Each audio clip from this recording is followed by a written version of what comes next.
I believe my record as president, my leadership in the world, my vision for America's future, all merited a second term. But nothing can come in the way of saving our democracy. That includes personal ambition.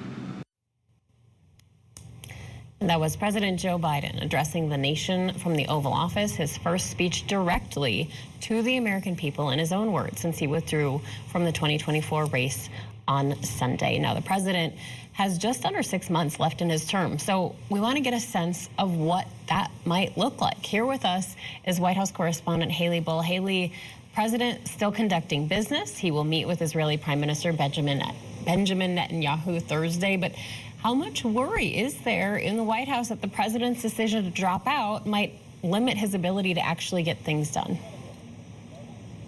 Maritza, there publicly does not appear to be any worry. In fact, the White House maintains that they do not view this as a lame duck presidency. President Biden himself has promised to be, quote, fully engaged as he looks to build upon his agenda in these remaining 6 months of his term. And we heard him outline some of the priorities in this, some quite familiar from the past few years of his office, including calling out any sort of violence, looking to tackle gun violence, the climate crisis, his cancer moonshot priority, as well as Supreme Court reform. One of the questions here is how much of that will rely on congressional cooperation with a split Congress that remains, and how much executive action he looks to pursue here in these remaining 6 months. And the White House is really putting any cold water on the idea that this decision had anything to do with health or any doubt about his ability to fulfill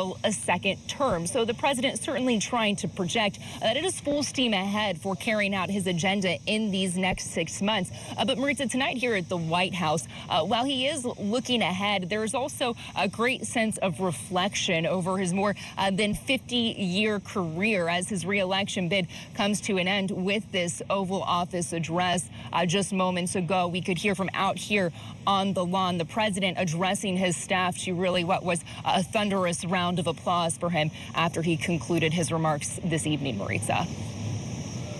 And Haley, on Monday, he called into his former campaign headquarters when VP Harris arrived. And Haley, you heard the president said that he wasn't going anywhere, hinting he will be active in the campaign. We just heard him reiterate that tonight. So what does that look like? How active is the White House or the campaign saying that will be?